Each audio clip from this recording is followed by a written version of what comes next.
Isabella Marino had grown accustomed to the rhythm of exhaustion.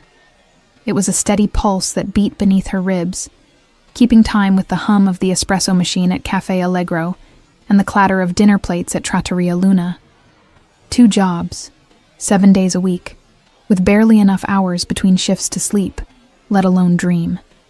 At 24, she had mastered the art of moving through life on autopilot, smiling when required, translating documents during stolen moments on the subway, and pretending that the hollow ache in her chest was just fatigue and nothing more. New York City had promised her everything when she first arrived from Boston 3 years ago. It had delivered chaos instead, the kind of chaos that swallowed ambition whole and left behind only the skeletal remains of what could have been. She had come here to build a career as a literary translator, to bridge the worlds of Italian poetry and American readers, to honor the language her nonna had whispered to her since childhood. Instead, she found herself translating corporate emails about shipping logistics and wine import regulations, her talent reduced to a commodity measured in words per minute and invoices paid net 30. Tonight, like most nights, Isabella stood behind the bar at Trattoria Luna, watching the dinner crowd with tired eyes. The restaurant was one of those timeless Italian establishments that clung stubbornly to authenticity in a neighborhood rapidly surrendering to fusion concepts and overpriced small plates. Red and white checkered tablecloths, candles dripping wax onto wine bottles, framed photographs of someone's Sicilian ancestors lining the walls. It smelled like garlic, basil, and nostalgia. A scent that should have comforted her but instead reminded her of everything she'd left behind. She had just finished pouring a Chianti for table 7 when the door opened, letting in a gust of October wind, and a man who seemed to carry the weight of the city on his shoulders without breaking a sweat. Isabella noticed him immediately, though she pretended not to. Everyone noticed him. It wasn't just his height or the way his dark gray suit fit him like it had been designed with his specific body in mind, though both were impressive. It was the way he moved through space as if he owned it, as if every room he entered recalibrated itself around his presence. Matteo Romano. She didn't know his name yet, but she would learn it soon enough, along with the warnings that came attached to it. He sat at the corner table, the one reserved for VIPs, and people who tipped in hundreds rather than 20s. His dark hair was swept back in that effortless Italian way that looked artless, but probably required more product than Isabella used in a month. A thin gold chain caught the candlelight at his throat, visible where his crisp white shirt was unbuttoned just enough to suggest he didn't believe in following anyone's rules but his own. His forearms, exposed where he'd rolled his sleeves to his elbows, were decorated with ink, intricate designs that wrapped around muscle and sinew like secrets written on skin. Isabella felt something stir in her chest, a dangerous flutter of interest she immediately crushed beneath the heel of practicality. Men like that were trouble. She'd seen enough of them in her years in the city to recognize the type. Too handsome, too confident, too accustomed to getting exactly what they wanted without having to ask twice. The kind of man who probably thought a smile was currency, and a woman's resistance was just foreplay. She approached his table with her customer service smile firmly in place, the one that was friendly enough to earn tips, but distant enough to discourage conversation. "Good evening. Can I start you with something to drink?" He looked up from his phone, and Isabella found herself caught in the crosshairs of the most unsettling gaze she'd encountered in years. His eyes were dark, almost black in the dim restaurant lighting, and they assessed her with an intensity that felt physical. Not leering. She would have known how to handle that. This was different. This was the look of someone who saw past the uniform and the rehearsed pleasantries, someone who recognized the exhaustion she tried so hard to hide. "Brunello di Montalcino," he said, his voice low and rich, with just enough Italian in the pronunciation to make it clear he wasn't showing off. This was simply how he spoke. "The 2016, if you have it." Of course he would order the most expensive wine on the menu. Isabella noted it on her pad without comment, her expression carefully neutral. "And for dinner?" "I'll need a few minutes." He returned his attention to his phone, dismissing her with the casual ease of someone who had never had to consider whether his dismissals hurt. Isabella walked away, telling herself the heat in her cheeks was irritation and nothing more. She put in the wine order and busied herself with other tables, but she remained hyper-aware of him throughout the evening. He ordered the bistecca alla Fiorentina, rare, and ate with the focused attention of someone who appreciated good food, but didn't feel the need to perform gratitude. He took 2 phone calls during dinner, his conversation clipped and efficient, conducted in Italian too rapid for most of the staff to follow, but perfectly clear to Isabella, who caught fragments despite herself. Business talk. Something about a shipment delay and a meeting pushed to Thursday. It was when she brought his espresso, served in the tiny demi-tasse cup that tourists always complained about, that everything changed. "Is there anything else I can get for you?" she asked, setting the cup down with practiced precision. "Actually, yes." He looked up at her, and this time his gaze lingered on her face with open curiosity. "You're Italian, not Italian-American, Italian-Italian. Where from?" The question threw her off balance. "My family is from Sicily, but I was born here." "Your accent when you speak English," he continued, as if she hadn't just tried to shut down the conversation. "Very slight, but it's there. And you understood every word I said on the phone, didn't you?" He smiled, and the expression transformed his entire face from intimidating to devastating. "You were listening." Isabella felt her defenses snap into place like armor. "I was working, not listening. And even if I was, your business is none of mine." "Good." His smile widened. "I prefer people who mind their own business, but I'm curious now. What brings a Sicilian girl to a mediocre Italian restaurant in Manhattan, when you could probably be doing something far more interesting with your time and talent?" The presumption in his question, the casual entitlement of it, sparked something hot and reckless in Isabella's chest. She'd been swallowing her pride and her opinions for so long, packaging herself into something palatable for customers and bosses, and clients who saw her as nothing more than a service to be consumed. And here was this man, this stranger in his expensive suit with his expensive wine, making assumptions about her life like he had any right to an opinion. "Rent," she said flatly. "Bills.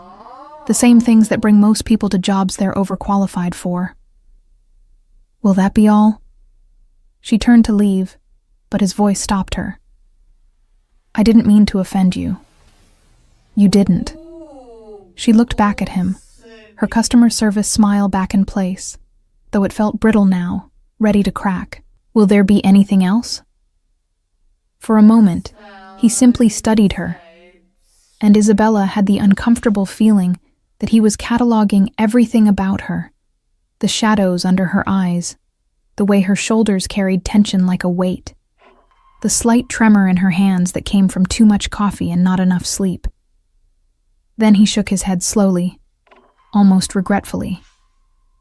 "No, nothing else. Thank you." Isabella walked away feeling oddly unsettled, as if something significant had just happened and she'd missed it entirely. She cleared tables, took orders, smiled until her face hurt, and tried not to notice when he paid his bill and left, leaving behind a tip that was generous, but not ostentatious. Not trying to buy anything, just fair.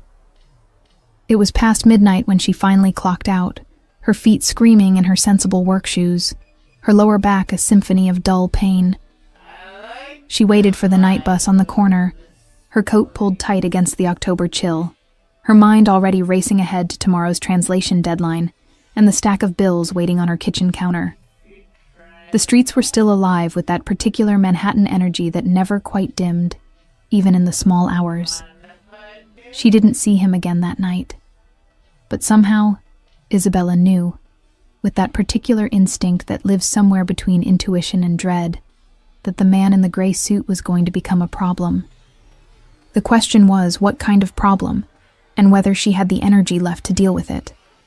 The second encounter came 3 days later, on a Thursday, that had started badly and spiraled downward from there. Isabella's laptop had died mid-translation, taking with it 2 hours of unsaved work. Her landlord had slipped a rent increase notice under her door, and the cafe where she worked mornings had cut her hours, citing economic uncertainty, while simultaneously hiring the owner's nephew. By the time she arrived at Trattoria Luna for the dinner shift, Isabella's carefully maintained composure was hanging by a thread. She was wiping down menus in the back when Maria, the hostess, poked her head through the doorway, her expression caught between amusement and concern. "Your boyfriend is here. Corner table again." "I don't have a boyfriend," Isabella said automatically, not looking up from the menu in her hands, where someone had spilled what appeared to be marinara sauce across the dessert section. "Well, somebody forgot to tell him that. He asked for you specifically, by name." Maria waggled her eyebrows suggestively. "And honey, if I were 20 years younger and not married to the world's most jealous man, I would be fighting you for that one. Those arms? Madonna. And did you see his—" "I'll take the table," Isabella interrupted, more to stop Maria's commentary than out of any desire to see Matteo Romano again. She checked her reflection in the small mirror by the staff lockers, tucking a strand of dark hair back into her ponytail and attempting to rub some of the exhaustion from her face. It didn't work. She looked exactly like what she was, a woman running on fumes and spite. He was waiting at the same corner table, wearing black this time. Black shirt, black suit jacket draped over the chair, black watch that probably cost more than Isabella made in 6 months. The gold chain at his throat caught the light. His forearms, exposed again where he'd rolled his sleeves, displayed those same intricate tattoos she'd noticed before. Geometric patterns that suggested Italian heritage, mixed with something more personal, more deliberate. Not the impulsive ink of youth, but the chosen markings of a man who understood the permanence of decisions. "Good evening," Isabella said, falling back on professional courtesy because it was safer than anything else. "What can I get you tonight?" "Buonasera, Isabella." His pronunciation of her name was perfect, each syllable given its full weight and music. "Sit down for a moment." "I'm working." "I know. I'm a customer making a request. Sit, please." He gestured to the chair across from him, and something in his tone, not quite commanding but certainly not asking, made Isabella hesitate. She glanced around the restaurant. It was early still, only 2 other tables occupied, both with water and menus, and at least 10 minutes before they'd need attention. Against her better judgment, she sat. "I wanted to apologize," Matteo said, before she could ask what this was about. "For the other night, I was rude. I made assumptions about your situation without knowing anything about you, and that was—" He paused, seeming to search for the right word. "Unacceptable." Isabella blinked, caught completely off guard. In her experience, men like him didn't apologize. They justified, explained, deflected, but they didn't simply admit fault and leave it at that. "Oh, well, thank you, I suppose." "You suppose?"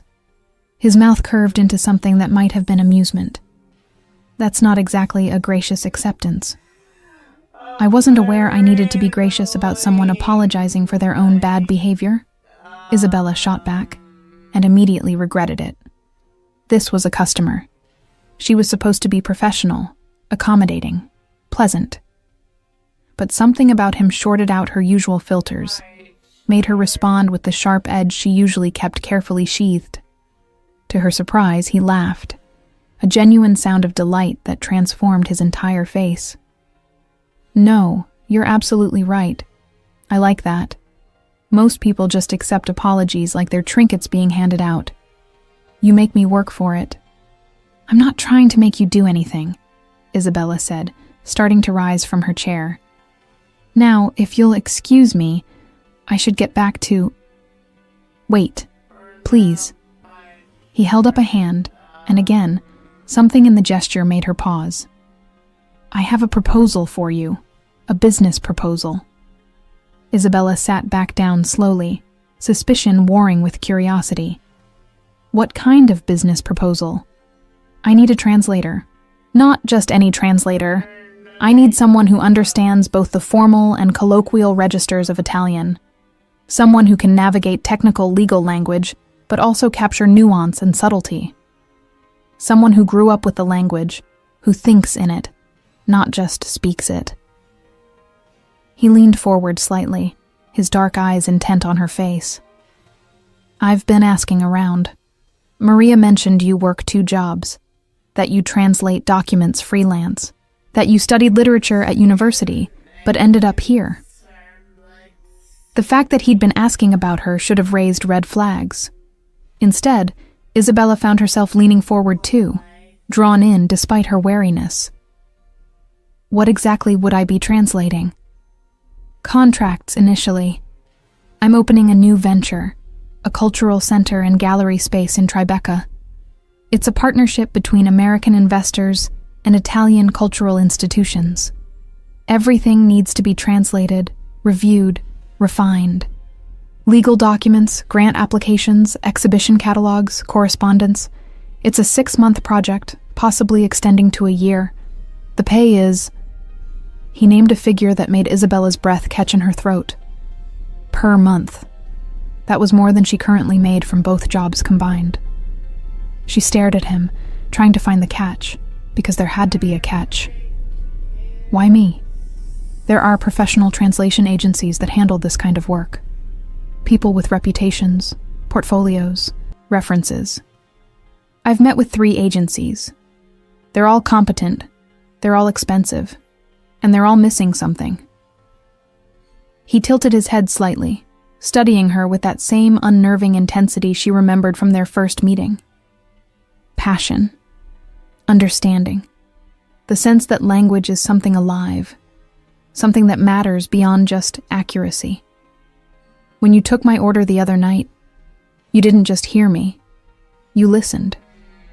You understood every word I said on the phone, and more than that, you understood the context, the subtext. That's what I need. Not just someone who can translate words, but someone who can translate meaning." Isabella's heart was racing now, though she tried to keep her expression neutral. This was too good to be true. This was exactly the kind of opportunity she'd dreamed about when she first moved to New York. The kind of project that could transform a resume, open doors, prove she was more than just a warm body filling in gaps in the service industry. But she'd learned the hard way that opportunities that seemed too good to be true usually were. "I'd need to see the contracts," she said carefully. "Review the scope of work, the timeline, the terms. I'm not agreeing to anything without understanding exactly what's expected." "Of course." He pulled a business card from his jacket pocket and slid it across the table. Matteo Romano. The card read in elegant letterpress, "Cultural Development." Below that, a phone number, an email address, and an address in Tribeca. "Come by my office tomorrow afternoon, 2 o'clock. I'll have everything ready for review. If you're not interested after seeing the details, no hard feelings. But Isabella..." He caught her eyes again, and she felt that strange flutter in her chest return. "This is legitimate. I'm not trying to trick you or trap you. I'm just trying to build something meaningful, and I think you could help me do that. And I think it could help you too." She took the card, her fingers brushing against his for a brief moment that sent an unwelcome spark of electricity up her arm. "I'll think about it. That's all I'm asking." He sat back, and just like that, the intensity drained from the moment, replaced by easy courtesy. "Now for dinner, I'll have the osso buco, and a bottle of the Barolo this time. The 2015. And before you ask, yes, I know it's expensive. Some things are worth paying for." The way he said it, looking directly at her, made Isabella wonder if he was talking about the wine at all. She took his order and escaped to the kitchen, her mind whirling. The rest of the shift passed in a blur of automatic movements and racing thoughts. By the time she clocked out, she'd talked herself into and out of taking the meeting at least a dozen times. She pulled out her phone on the bus ride home and researched Matteo Romano, finding surprisingly little for someone who carried himself with such authority. A few mentions in business journals about cultural initiatives. A photograph from a charity gala 3 years ago, him in a tuxedo beside an older man identified as his father, Salvatore Romano. References to the Romano family's influential presence in New York's Italian-American business community, a phrase that could mean anything from legitimate success to something considerably darker. But nothing concrete, nothing damning. Just the vague sense that the Romano name carried weight, and that weight could be burden or protection depending on which side of it you stood. That night, lying in her too small bed in her too expensive apartment, staring at the water stain on the ceiling that her landlord kept promising to fix, Isabella made her decision. She would go to the meeting. She would review the contracts. And if everything checked out, if this was truly the legitimate opportunity it appeared to be, she would take it.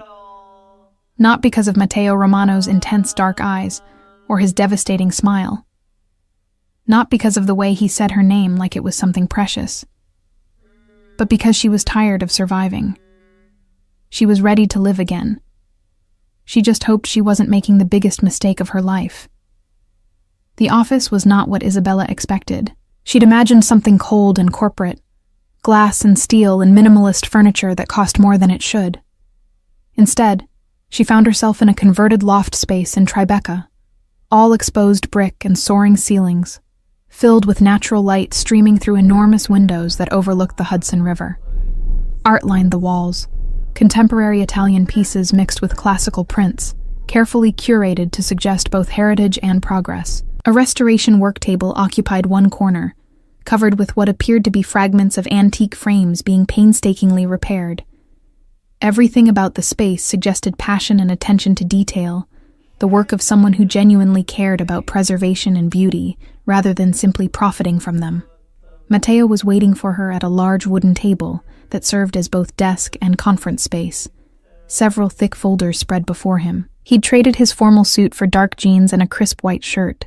Still polished, but more approachable. Still wearing the gold chain. Still with his sleeves rolled to reveal those tattoos. He looked up when she entered, and his face brightened with what appeared to be genuine pleasure. "Isabella, thank you for coming. Coffee? Espresso? I have a machine that actually works, unlike whatever disaster you're probably used to."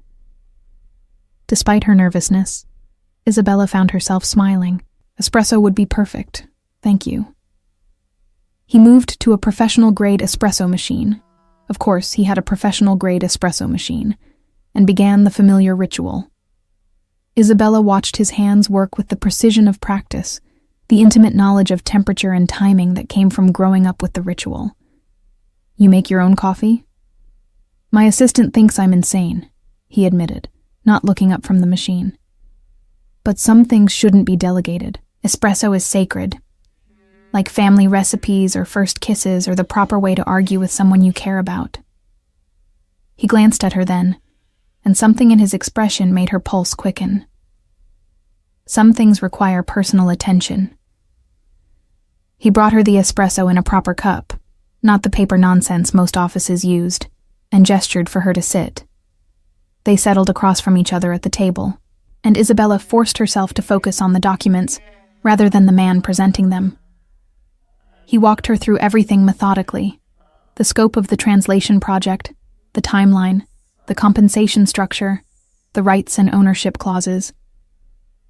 It was all exactly as he'd described: legitimate, generous, professionally structured. The Cultural Center project itself was fascinating. A partnership between the Romano family's foundation and several Italian cultural institutions to create a permanent gallery space, artist residency program, and educational center focused on preserving and promoting Italian art, literature, and craft traditions in America. "This is ambitious," Isabella said, looking up from the contracts after her third careful review. This isn't just a vanity project or a tax write-off. This is real. Matteo leaned back in his chair, his fingers steepled beneath his chin. My father built his reputation in hospitality, hotels, restaurants, that kind of thing. Profitable, certainly, but not particularly meaningful. When he retired last year, he gave me control of the family foundation and told me to do something that mattered, something that would outlast us. His expression softened with something that looked like vulnerability. Though it disappeared so quickly, Isabella wondered if she'd imagined it. Italy gave my grandparents everything when they had nothing. I want to give something back, but I also want to make sure it's done right, that it honors the craft and the culture, rather than just exploiting it for profit or prestige. That's why you want someone who actually understands the language, Isabella said, understanding dawning. Not just the words, but the weight behind them. The history, the context, the cultural significance. Exactly. He leaned forward again, his dark eyes intense on her face. I can pay someone to accurately translate contratto di prestito, but I need someone who understands the difference between lending and borrowing in Italian culture, who knows that certain phrases carry implications that English equivalents don't quite capture. I need someone who won't just translate documents, but will help me make sure I'm not accidentally offending anyone or missing crucial nuances because I'm trying to bridge two different worlds. Isabella set down the contract she'd been holding, her decision crystallizing with surprising clarity. When would I start? His smile was brilliant, transforming his entire face from attractive to absolutely devastating. Is Monday too soon? They spent the next hour discussing logistics. Isabella would need to give notice at both her current jobs, 2 weeks at the cafe, though Maria would probably let her leave sooner, and the restaurant could find a replacement within a week. Matteo's office had a workspace she could use, complete with computer equipment, reference materials, and access to databases she'd never been able to afford on her freelance budget. The hours were flexible, though there would be occasional evening meetings or events she'd need to attend as the gallery project progressed. He handed her a key card for the building and his direct phone number, written in his own hand on the back of another business card. Call anytime, he said. And I mean that. If you're working on something at midnight and have questions, call me. If you think I'm about to make a cultural faux pas in a meeting, interrupt me. I don't want a translator who's afraid to speak up. I want a partner in this. The word partner hung in the air between them, heavy with implications neither of them seemed ready to address directly. Isabella tucked the card into her bag and stood to leave, feeling lighter than she had in months. This was it. This was the opportunity that would change everything. She made it to the door before his voice stopped her. Isabella? One more thing. She turned back to find him standing at the table, his expression serious now, almost grave. The other night at the restaurant, when I got up to leave, you said something. In Sicilian, under your breath. You thought I didn't hear. Isabella's stomach dropped. She'd been so tired, so irritated by his presumption and his casual assessment of her life. She'd muttered an insult her grandmother had used when particularly exasperated with stubborn men. Testa di ferro arrogante, arrogant iron head. It was juvenile and petty, and she'd regretted it the moment it left her mouth. I apologize. That was unprofessional and... Say it again, he interrupted, taking a step toward her. His eyes were locked on hers, something dark and challenging swirling in their depths. But this time, look at me when you do it. Isabella's breath caught. This was a test, she realized. A challenge. He wanted to see if she would back down, if she would soften herself, and make herself smaller to avoid conflict with someone who held power over her. It was what she'd been doing for years, swallowing her opinions, dimming her natural intensity, turning herself into something palatable and unthreatening. She met his gaze directly, lifted her chin, and said clearly, in Sicilian, Testa di ferro arrogante. For a long moment, the office was completely silent. The traffic noise from the street below seemed very far away. Isabella could hear her own heartbeat, loud and insistent in her ears. Matteo's expression was unreadable, his eyes searching her face for something she couldn't name. Then, slowly, his mouth curved into a smile. Not the charming professional smile she'd seen before, but something more genuine, more delighted. "Perfect," he said softly. "Don't ever apologize for that. Not to me, not to anyone. Promise me." Isabella felt something shift inside her chest, some locked door she'd been guarding for years cracking open just slightly. "I promise." "Good." He held her gaze for another beat, and Isabella had the dizzying sense that they were communicating something far more significant than the simple words suggested. "I'll see you Monday, Isabella. And Isabella, I'm glad you came." "So am I," she heard herself say, and was surprised to realize it was true. She left the office feeling like she was floating, her feet barely touching the ground as she made her way to the subway. The October sun was bright overhead, warming the city with that particular golden light that made even the concrete and steel look beautiful. People rushed past her with the typical Manhattan urgency, but for once, Isabella didn't feel like she was drowning in the current. For once, she felt like she was exactly where she was supposed to be. That evening, she drafted her resignation letters, professional, grateful, appropriately regretful. She called her nonna in Boston, who answered on the second ring and immediately demanded to know what was wrong, because Isabella never called during dinner hour. When Isabella explained about the new job, about the translation work in the cultural center, her grandmother was silent for a long moment before saying in Italian, "This man, the one who offered you this job, he's the reason your voice sounds different. Lighter. What's his name?" "Matteo Romano," Isabella admitted. "But Nonna, it's not like that. This is purely professional. It's an incredible opportunity and—" her grandmother interrupted, in that particular way that suggested she saw far more than Isabella was saying. "The Romanos are an old family. Powerful. Complicated. Be careful, Tesoro. Sometimes opportunity and danger wear the same face. But also," her voice softened, "sometimes the biggest risk is not taking any at all. You've been so careful for so long, Isabella. So afraid of being hurt or disappointed. Maybe it's time to be brave." After they said goodbye, Isabella sat in her apartment as the sun set over the city, her grandmother's words echoing in her mind. Be brave. She'd spent so long just trying to survive that she'd forgotten what it felt like to actually want something, to reach for something beyond mere existence. Matteo Romano was offering her a chance to remember. Whether that made him an opportunity or a danger remained to be seen. Probably, she admitted to herself, as she watched the lights begin to glow across the Manhattan skyline. He was both. And maybe that was exactly what she needed. Isabella's first 2 weeks working for Matteo established a rhythm that was equal parts exhilarating and unsettling.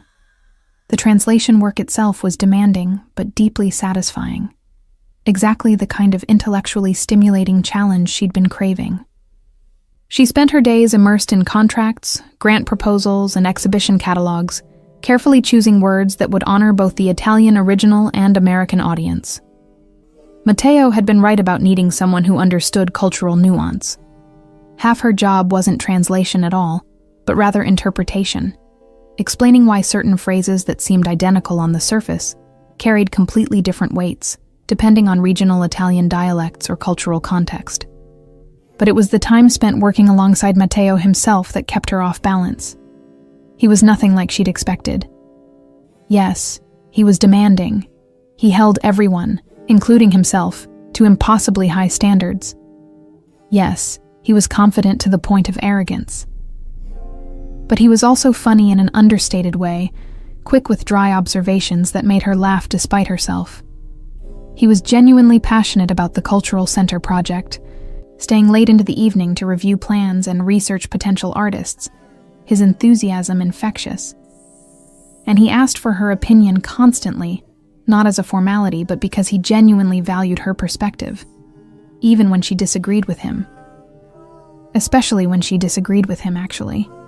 He seemed to take particular delight in their arguments.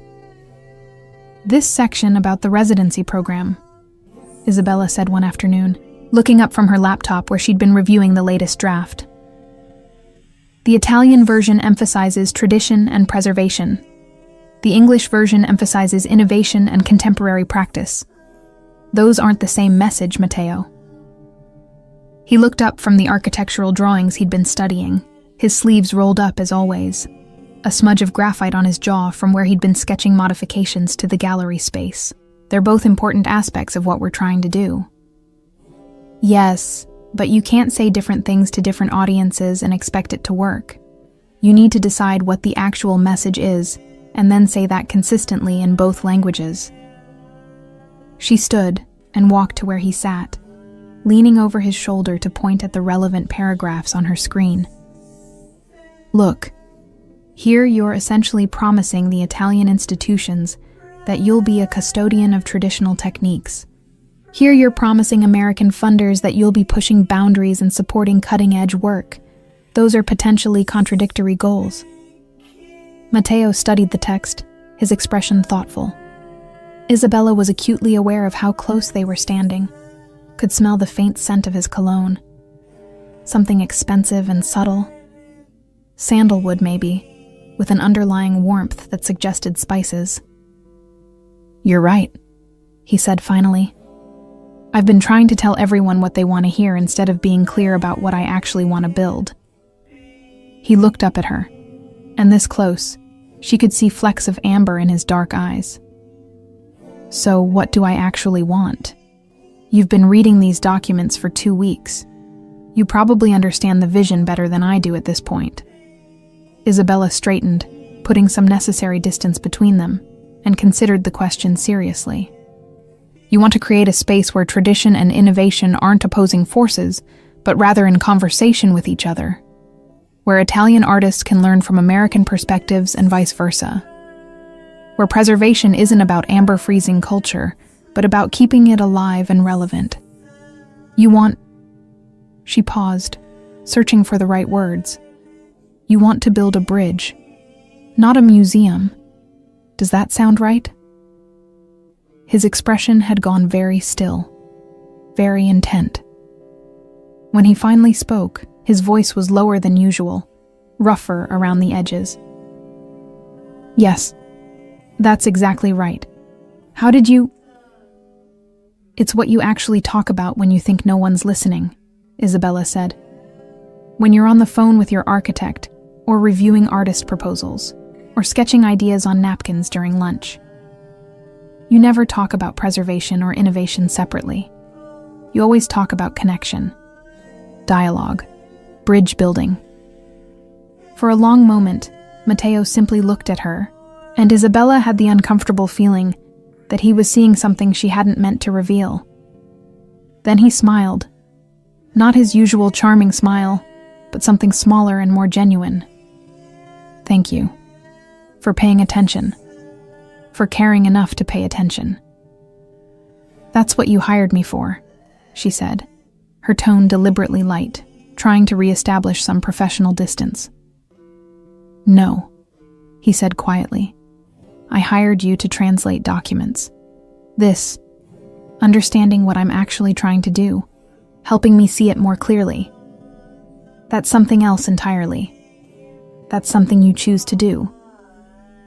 Isabella returned to her desk without answering, her heart beating slightly too fast.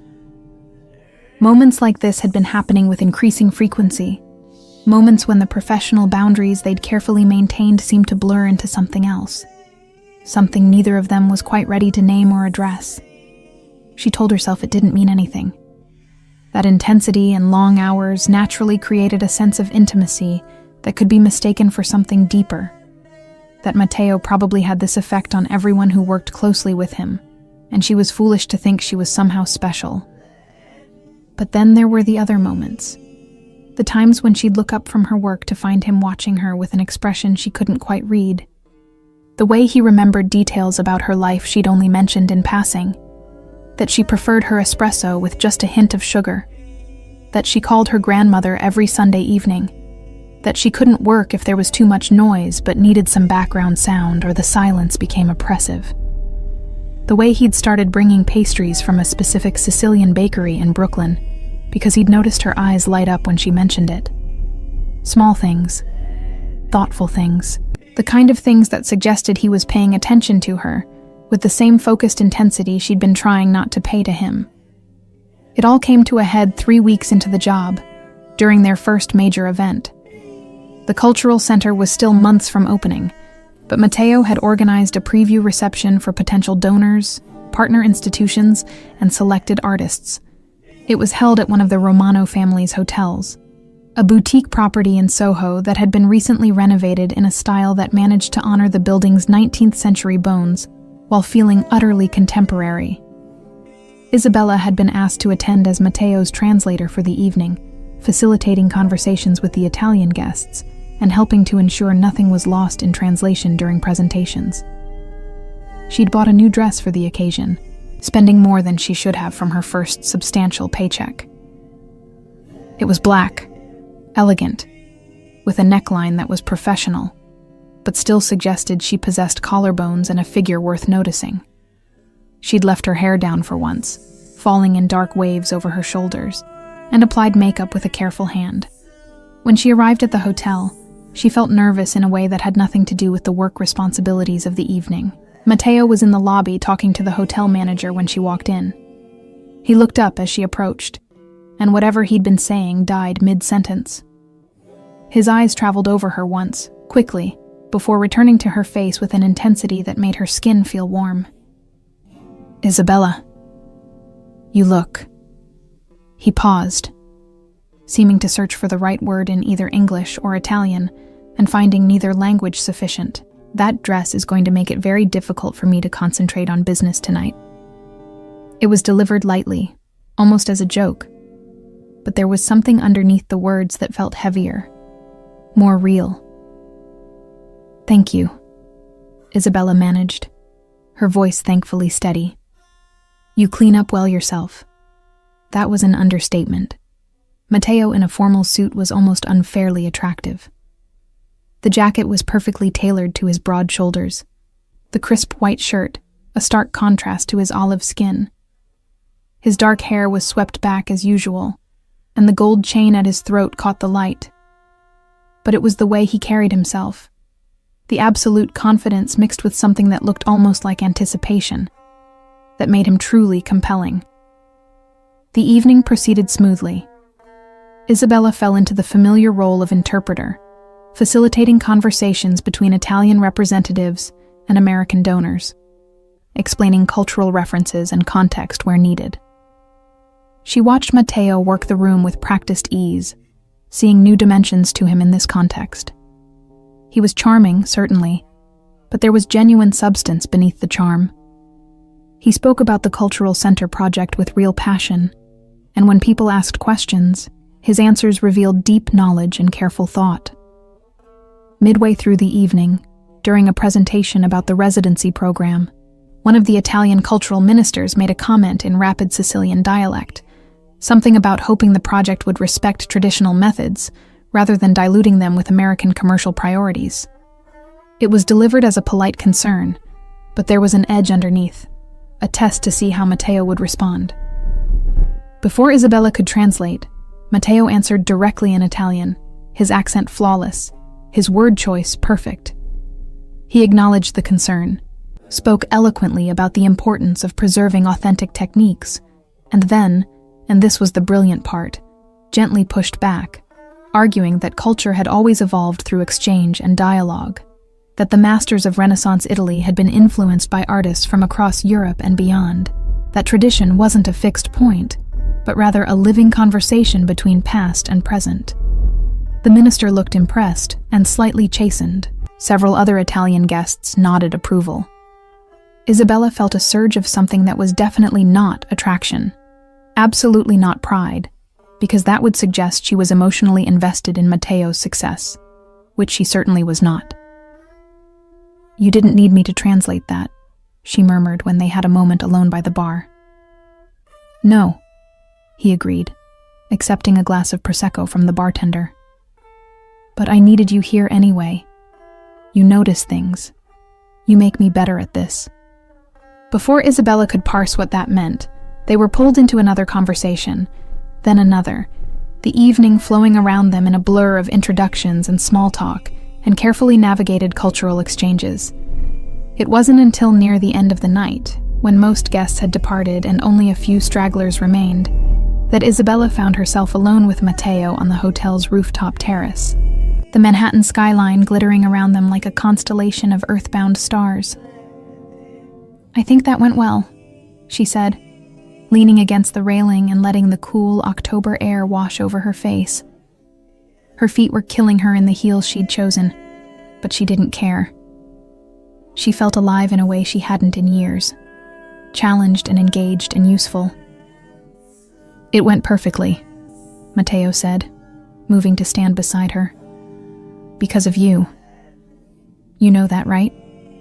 You made all of this possible." He gestured vaguely at the skyline, or maybe at the hotel below them, or maybe at something larger. The entire project, the vision, the future they were building together. Isabella turned to look at him, struck by the sincerity in his voice. "I just translated. You did all the actual work." "No." He shifted to face her directly, and suddenly they were very close, the narrow terrace making proximity inevitable. "You do so much more than translate. You understand. You care. You make me think about things differently. He stopped, something complicated crossing his face. "I need to tell you something, and I need you to let me say it all before you respond." Isabella's heart was suddenly racing. "Matteo, please." His hand came up, not touching her, but close enough that she could feel the heat of it. "I know this is complicated. I know I'm your employer, and that makes this inappropriate and probably stupid. But I have to be honest because I'm terrible at pretending. And you deserve honesty. These last 3 weeks working with you have been the best professional experience of my life. But that's not why I look forward to coming to the office every morning. That's not why I find excuses to bring you coffee or stay late reviewing documents we both know are already perfect. I look forward to it because of you. Because you challenge me and surprise me and make me laugh. Because you call me out when I'm being arrogant or short-sighted. Because you said, 'Testa di ferro' to my face and didn't flinch." He was so close now that Isabella could count the individual threads of gold in his chain, could see the precise line where he'd shaved that morning. Her brain was screaming at her to step back, to re-establish boundaries, to remember all the reasons this was a terrible idea. But her body had apparently stopped taking instructions from her brain. "I don't expect you to feel the same way," Matteo continued, his voice lower now, almost intimate. "And I swear this doesn't affect your job. Your position is secure regardless of how you respond. But I needed you to know that this," he gestured between them, "what I feel when I'm around you, it's not just professional respect. It's more than that. It's been more than that since the moment you told me rent was what brought you to that restaurant. Since you looked at me like I was an idiot for not understanding how hard you were working just to survive. Since you showed me that strength isn't about power or money or reputation. It's about getting up every day and doing what needs to be done even when you're exhausted and scared and not sure how you're going to pay next month's bills." Isabella's breath was coming shallower now. "You're right," she managed. "This is complicated and probably stupid. I know, and inappropriate given our professional relationship. I know that too. And I should tell you to stop talking and never mention this again. You should." His eyes searched her face, waiting. "Are you going to?" Isabella looked at him. Really looked at him. At the man who'd somehow seen past her exhaustion and survival instincts to recognize the person she'd been before New York had worn her down. who'd offered her an opportunity that was exactly what she needed when she needed it most, who brought her Sicilian pastries and argued with her about translations and listened when she explained why certain words mattered, who looked at her not like she was something to be conquered or consumed, but like she was someone worth knowing, worth understanding, worth the risk. "No," she heard herself say. "I'm not going to tell you to stop." The smile that broke across his face was brilliant, transforming him from merely handsome to absolutely devastating. "No? No, because you're not the only one who's terrible at pretending." She took a small step closer, drawn forward by something stronger than caution or common sense. "I tell myself you're just my employer, that I'm just here for the work, but I don't stay late reviewing perfect documents for the work. I don't spend 20 minutes choosing a dress for tonight because of professional responsibility. I don't think about you when I'm supposed to be concentrating on translations. And I definitely don't want to do this because of a job." "Do what?" he asked, though his eyes had gone dark and intent, and she knew he understood exactly what she meant. "This," Isabella said, and kissed him. For one heartbeat, Matteo went completely still, as if surprised despite everything they'd just said. Then his arms came around her, pulling her closer, and he was kissing her back with an intensity that made her knees weak. His mouth was warm and tasted like Prosecco, his hands careful but firm where they touched her back. It felt like falling and flying simultaneously, terrifying and perfect. It felt like admitting something she'd been denying for weeks. When they finally broke apart, both slightly breathless, Isabella found herself smiling. "This is definitely a complication. The best kind," Matteo agreed, his forehead resting against hers. "Though I should probably clarify something. Earlier when I said I'm not your employer, I meant that. You're not my employee, Isabella. You're my partner in this project, and I'd like you to be my partner in other contexts too, if you're interested." "I'm interested," she admitted, "though I reserve the right to call you testa di ferro arrogante whenever you're being impossible." His laugh was warm against her cheek. "I wouldn't want it any other way." The weeks that followed existed in a strange liminal space between professional partnership and something far more personal. They were careful at the office, maintaining appropriate boundaries during work hours, but after everyone else had gone home, those boundaries dissolved. They stayed late most evenings, ostensibly to work but really to talk. Long, rambling conversations that covered everything from Italian poetry to the best pizza in Brooklyn to childhood memories and dreams neither had dared articulate to anyone else. They ordered takeout at midnight and argued about translations and kissed between paragraphs of contract revisions. It was impractical and probably inadvisable, but it was also the happiest Isabella had been in years. Matteo, she was discovering, was nothing like the intimidating figure she'd first encountered at the restaurant. Yes, he could be commanding and intense in professional contexts, but in private, he was surprisingly vulnerable. He worried constantly about whether the Cultural Center project was truly honoring his grandparents' heritage or just another exercise in wealthy guilt and cultural appropriation. He second-guessed decisions and lay awake at night mentally reviewing conversations for potential missteps. He carried the weight of family expectations with the kind of silent pressure that came from generations of men who'd confused love with control. His father, Salvatore, had built the Romano family business from his own father's small restaurant into a hospitality empire.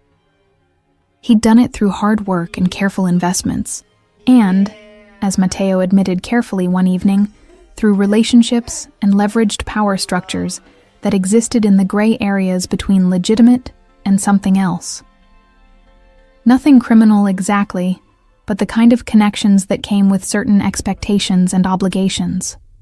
Matteo had spent his 20s trying to prove himself worthy of the Romano name, taking over struggling hotels and turning them into destinations, earning his father's approval through ruthless efficiency and business acumen. Only recently had he begun to question whether that was actually what he wanted, whether success measured in profit margins was the legacy he hoped to leave.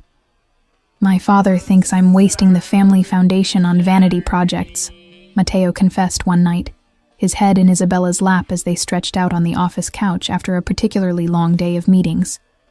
Her fingers were running through his hair in a gesture that had become automatic, comforting for both of them. He doesn't understand why I care about preserving craft traditions or supporting artists who'll never generate significant revenue. He thinks culture is something you consume, not something you invest in. But you don't, Isabella observed.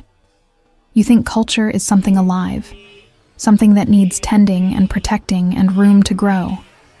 I think it's what makes us human, he said quietly.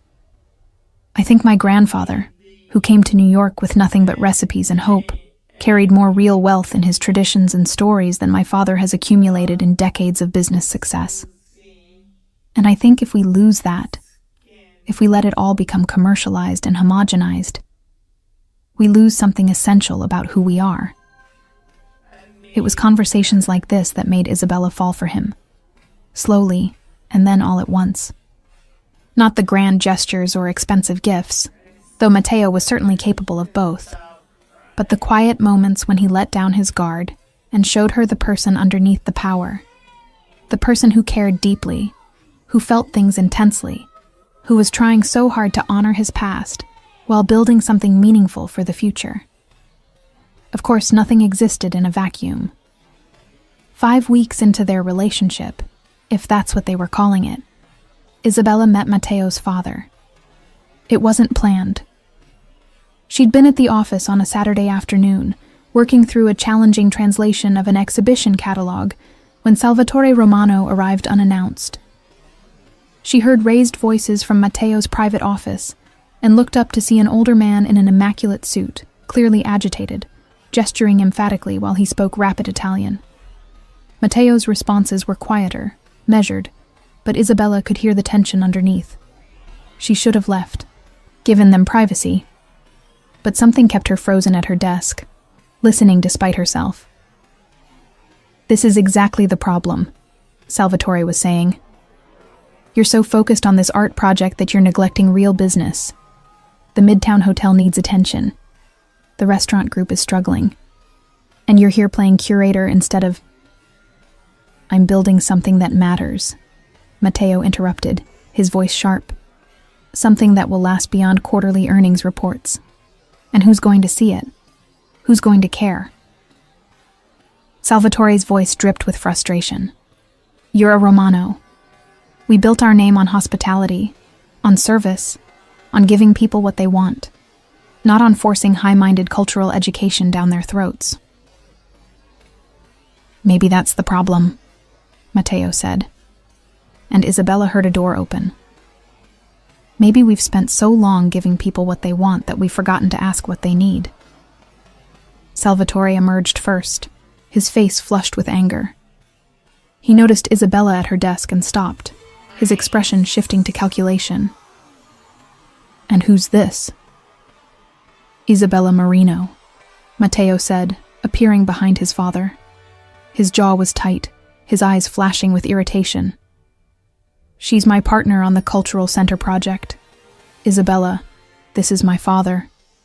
The word partner hung in the air with deliberate ambiguity. Salvatore's gaze swept over her once, assessing, and Isabella fought the urge to shrink under the scrutiny. This was a man accustomed to evaluating people like assets, determining their value and potential utility with ruthless efficiency. Marino, he repeated. Sicilian? My grandparents immigrated from Palermo, Isabella said, keeping her voice steady and professional. She stood, extending her hand. It's nice to meet you, Mr. Romano. He shook her hand briefly, his grip firm and impersonal. And what exactly does a partner on this project do? Translation, primarily, Isabella said before Matteo could answer. Documents, correspondence, cultural consultation, anything that requires bridging Italian and American perspectives. She met his eyes directly, refusing to be intimidated. Your son is building something remarkable. I'm just helping him communicate it clearly. Salvatore's expression suggested he found this answer marginally acceptable, though hardly impressive. Well, good luck with that. He turned back to Matteo. We'll talk Monday about the Midtown situation. Don't ignore my calls. Then he was gone, leaving behind a wake of expensive cologne and disapproval. In the silence that followed, Isabella and Matteo looked at each other. I'm sorry, he said finally. That was your father, Isabella finished, who clearly has opinions about how you should be spending your time. He has opinions about everything. Matteo moved to where she stood and pulled her into his arms, resting his chin on top of her head. He's not wrong about some things. I have been neglecting other business concerns. But I can't. He trailed off, frustration evident in the tension of his body.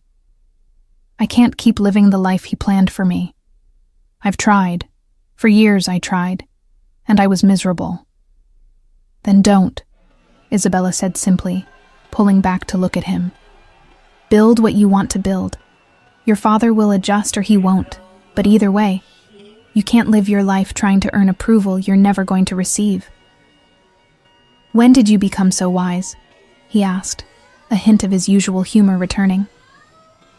I've always been wise. You've just been too intimidated by my brilliance to notice. He laughed and kissed her, and the tension of the afternoon gradually dissolved into easier conversation, and eventually dinner at a small Italian place in the village, where they sat in the back corner and talked until closing. But Isabella couldn't quite shake the memory of Salvatore's assessing gaze, the sense that she'd been evaluated and found wanting. She understood now, in a way she hadn't before, what it cost Matteo to choose his own path. He wasn't just building a gallery. He was rebuilding himself, creating an identity separate from family expectations and inherited obligations. And she was part of that reconstruction. The knowledge was both thrilling and terrifying.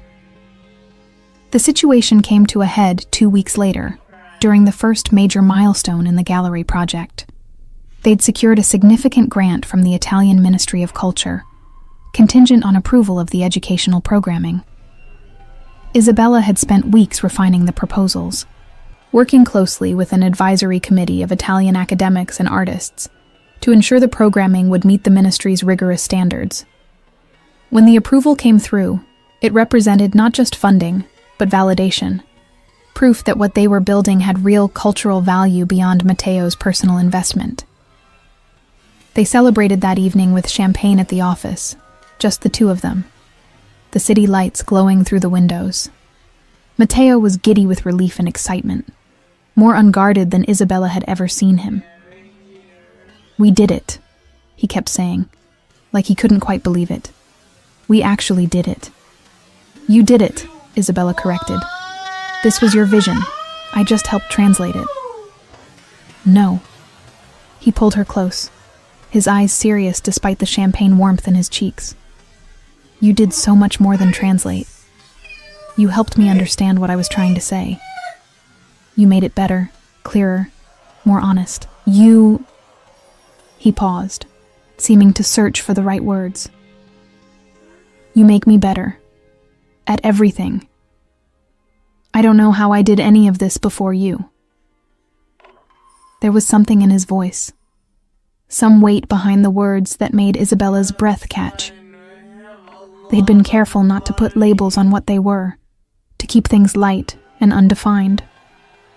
But standing there in the empty office with the grant approval sitting on the desk, and Matteo looking at her like she was the reason the city kept turning, Isabella felt the careful distance she'd maintained begin to crumble.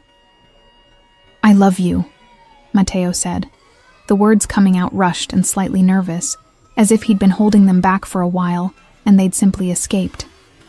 I know it's fast, and I know this is complicated, but I need you to know. I love you, Isabella. Not just what you do for the project, but who you are, the way you argue with me, the way you say my name when you're exasperated, the way you drink espresso like it's sacred, the way you never let me get away with being anything less than honest. I love all of it. I love you." Isabella stared at him, her mind racing. This was too fast, too intense, too much everything. She should slow this down, establish boundaries, protect herself from inevitable disappointment. She should remember that she'd seen this before. Men who confused intensity with love, who mistook the excitement of something new for lasting commitment. She should be careful. But standing there with Matteo's arms around her and his heart practically visible in his eyes, Isabella didn't want to be careful. She wanted to be brave, like her grandmother had told her. She wanted to fall with someone who might actually catch her, instead of letting her hit the ground alone. "I love you too," she whispered. "Testa di ferro arrogante." His laugh was joyful and relieved, and then he was kissing her with the kind of intensity that made the whole world disappear. They made love right there in the office, on the couch where they'd spent countless evenings talking, surrounded by blueprints and translation drafts and all the evidence of what they'd built together. It felt like a declaration, not just of love, but of commitment to whatever complicated, imperfect thing they were creating together. Afterward, lying tangled together with the city humming below them, Matteo traced patterns on her bare shoulder. "Move in with me," he said quietly.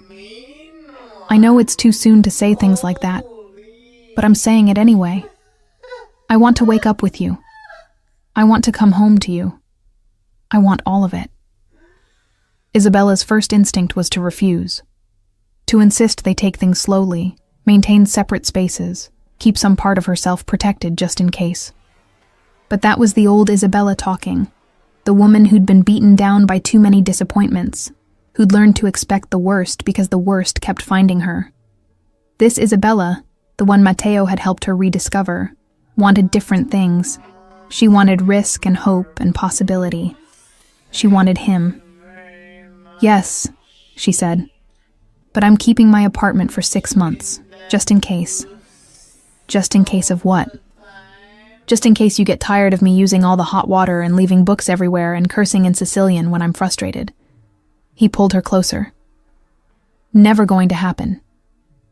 6 months later, Isabella stood in Matteo's apartment, their apartment, getting ready for the Cultural Center's inaugural exhibition opening. The space was beautiful, a Tribeca loft with soaring ceilings and river views, filled with art and books, and the kind of thoughtful details that revealed two people learning to share a life. Her clothes hung in the closet beside his suits. Her espresso machine, better than his, much to his chagrin, had pride of place in the kitchen. Her photographs joined his family pictures on the walls. It was a life she'd never quite let herself imagine, one that felt both thrillingly new and comfortably inevitable. The past months had been intense. Moving in together had revealed all the small irritations and adjustments that came with intertwining lives. Matteo was obsessively organized in some ways, and completely chaotic in others. He left coffee cups everywhere, and had strong opinions about proper pasta cooking techniques. Isabella discovered she was territorial about workspace, and needed alone time to recharge in ways that had nothing to do with him. They argued, frequently, passionately, in multiple languages. But they also learned each other's rhythms, created rituals, built something sturdy beneath the initial intensity. The Cultural Center itself had opened 2 months ago, and the response had exceeded even Matteo's ambitious hopes. The programming Isabella had developed attracted serious artists and scholars while remaining accessible enough to draw curious locals. Reviews praised the space for successfully bridging high culture and community engagement, for creating something that honored Italian traditions while remaining vigorously contemporary. Most importantly, it felt alive, always full of people talking, creating, learning. Matteo's vision had become reality, and watching him move through the space he'd built, seeing the quiet satisfaction on his face, filled Isabella with pride that had nothing to do with her own contributions. But tonight was special. Tonight's exhibition, Crossing Borders, Contemporary Italian Artists in Dialogue, represented the culmination of everything they'd been working toward. Established Italian artists paired with emerging American talents, each collaboration exploring themes of heritage, translation, and cultural exchange. Isabella had been deeply involved in the curation, using her linguistic and cultural expertise to help forge connections between artists who might not otherwise have found common ground. "You look beautiful," Matteo said, appearing in the bathroom doorway. He was already dressed, wearing a black suit that made him look criminally attractive, his hair styled in that perfect, slightly messy way that suggested effortless elegance. The gold chain at his throat caught the light. His shirt sleeves were already rolled to reveal his forearms, and those tattoos she'd traced with her fingers countless times. "Though I'm biased." "You're very biased," Isabella agreed, smoothing the red dress she'd chosen for tonight. It was bolder than her usual choices, the color vibrant and confident. 6 months ago, she wouldn't have worn something this attention-drawing. But 6 months ago, she'd been a different person, or rather, a diminished version of herself. Matteo had helped her remember she was allowed to take up space, to be seen, to be proud of what she'd accomplished. "Do you think your father will come?" Matteo's expression flickered with something complicated. His relationship with Salvatore remained strained. The older Romano had never explicitly approved of the cultural center, though he'd stopped actively undermining it. And he'd never quite warmed to Isabella, though he'd learned to treat her with cool professional courtesy. He said he'd try, but he's in Boston for a business meeting, so... He shrugged, trying to project indifference that didn't quite ring true. "Either way, tonight is going to be incredible. We've done something really special, Isabella." "You've done something special," she corrected, moving to straighten his collar unnecessarily, just wanting an excuse to touch him. "I just helped with the words." "You keep saying that, and you keep being wrong." He caught her hands in his dark eyes intense on her face. "This whole project exists because you understood what I was trying to say before I could articulate it myself. You took a wealthy guy's guilty conscience and helped me turn it into something meaningful. You made me believe I could build something that honored my heritage without being trapped by it. You..." He paused, swallowing hard. "You changed my life, Isabella. In every possible way." She kissed him softly, tasting the familiar warmth of his mouth, feeling the familiar flutter in her chest that still hadn't faded. "We changed each other's lives. That's how this works." The exhibition opening was spectacular. The gallery was crowded with collectors, critics, artists, cultural officials, and curious members of the public. Isabella spent the evening in her element, translating conversations, facilitating introductions, watching connections form between people who'd approached the exhibition from wildly different perspectives. She noticed Matteo across the room, completely in his element too, discussing artistic techniques with a painter from Milan, while simultaneously charming a skeptical New York Times critic. He caught her eye and smiled, that particular smile that was just for her, the one that said, "We did this together." Midway through the evening, Isabella found herself standing alone for a moment in front of her favorite piece from the exhibition, a collaborative installation by a Sicilian ceramicist and a Brooklyn sculptor. The work explored themes of fragmentation and reconstruction, using broken pottery shards reassembled into new forms that honored their traditional origins while creating something entirely contemporary. It was, Isabella thought, a perfect metaphor for what she and Matteo had built together, taking pieces of heritage and history and loss and assembling them into something new and whole. "Impressive work," said a voice beside her, and Isabella turned to find Salvatore Romano studying the installation with an expression that was difficult to read. She hadn't realized he'd come after all. "My son tells me you were very involved in selecting the pieces for this exhibition." "I helped connect artists," Isabella said carefully, always slightly on guard around Matteo's father. But the vision was Matteo's. The space itself, the programming philosophy, all of that came from him. Salvatore continued studying the ceramic installation. "You know, I didn't understand what he was trying to do here. I thought it was wasteful, impractical, self-indulgent. Rich man's hobby. He turned to look at her directly. I was wrong. This is... He gestured at the crowded gallery, the animated conversations, the clear evidence of genuine cultural engagement. This is something real, something that matters. My son did this, with your help. It was probably the closest thing to approval Isabella had ever heard from him. He's incredibly talented, she said quietly. And he cares deeply about honoring his family's heritage while building something new. That's not easy. It requires courage. It requires someone who believes in him, Salvatore corrected. Someone who sees past the family name and the family business and the family expectations to the person underneath. My wife used to do that for me before she passed. I'd forgotten what it looked like. He paused, and for just a moment, his expression softened into something almost vulnerable. Take care of him, Isabella. My son is stronger than I gave him credit for. But he's also more fragile than he lets on. He needs someone who understands both. Before Isabella could respond, Salvatore had moved away, leaving her standing alone with a lump in her throat. Across the room, she saw Matteo searching for her through the crowd.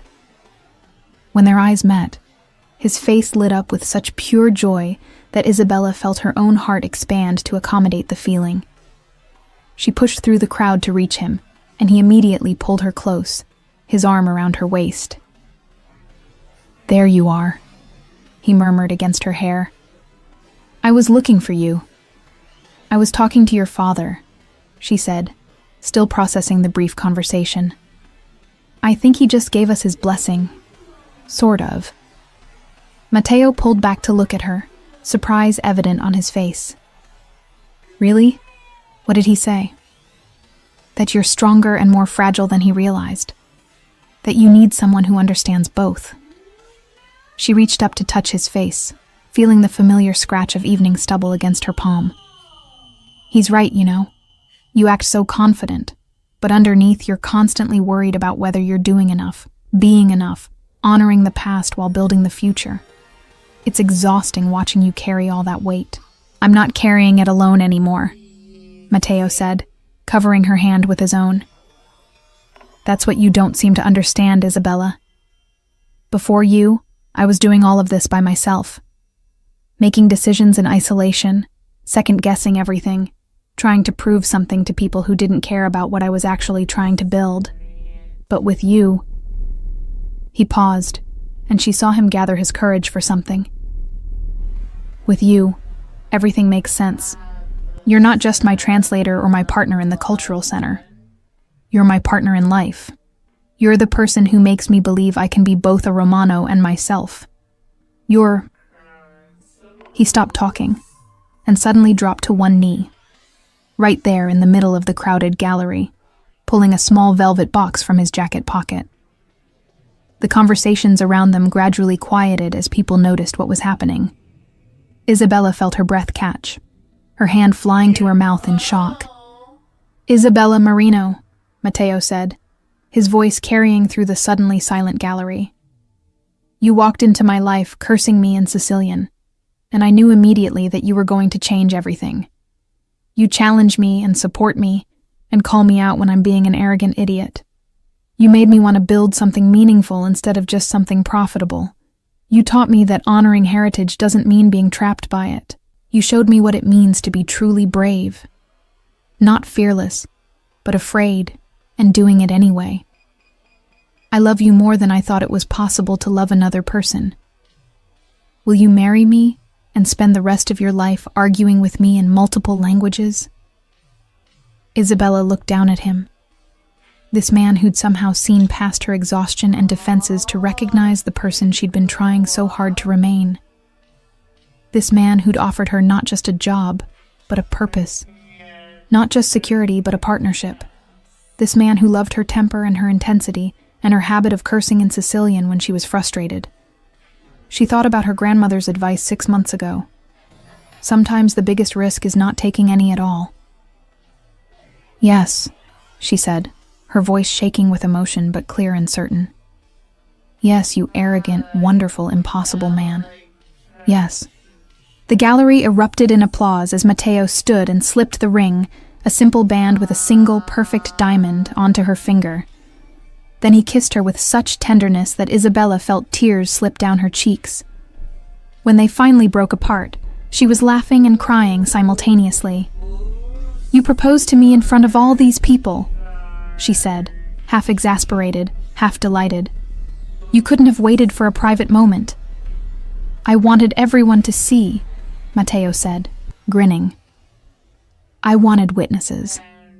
I wanted the whole world to know that Isabella Marino, who once called me testa di ferro arrogante, and meant it, agreed to spend her life with me. That's the kind of miracle that needs to be documented." "You're ridiculous," she said, but she was smiling through her tears. "You love me anyway."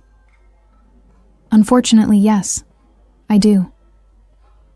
The rest of the evening passed in a blur of congratulations and champagne toasts and delighted conversations.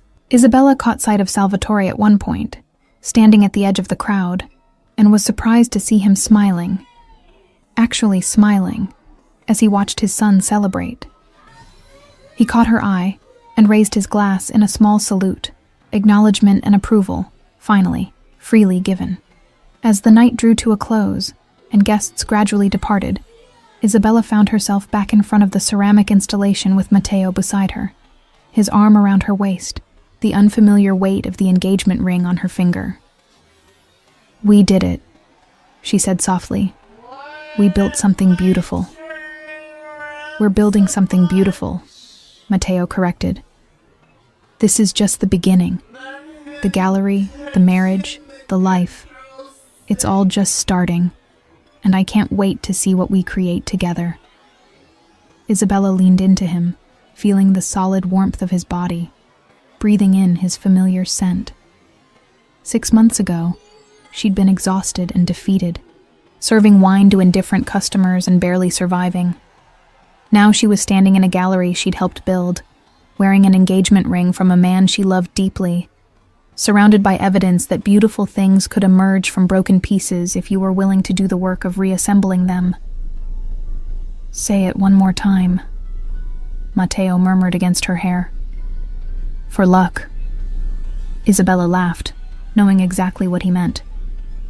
She pulled back just enough to look him in the eye, channeling every ounce of exasperated affection she felt, and said clearly in Sicilian, "Testa di ferro arrogante." Matteo's smile was brilliant. "That's my girl. Now let's go home." And so they did. Home to their shared apartment, their intertwined lives, their complicated, imperfect, absolutely perfect future.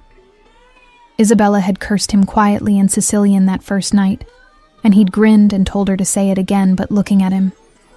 She'd spent the month since looking at him, really looking, and finding someone worth every risk, every vulnerability, every brave choice. Sometimes love didn't announce itself with trumpets and guarantees. Sometimes it arrived disguised as irritation and insult, and only revealed its true nature slowly, in stolen moments and shared work, and the gradual realization that you'd found someone who made you want to be the fullest version of yourself. Sometimes the man you cursed in Sicilian turned out to be the man who'd help you remember how to dream again. And that, Isabella thought as they walked hand in hand through the Manhattan streets toward home, was the best kind of unexpected ending, which was really just another way of saying beginning.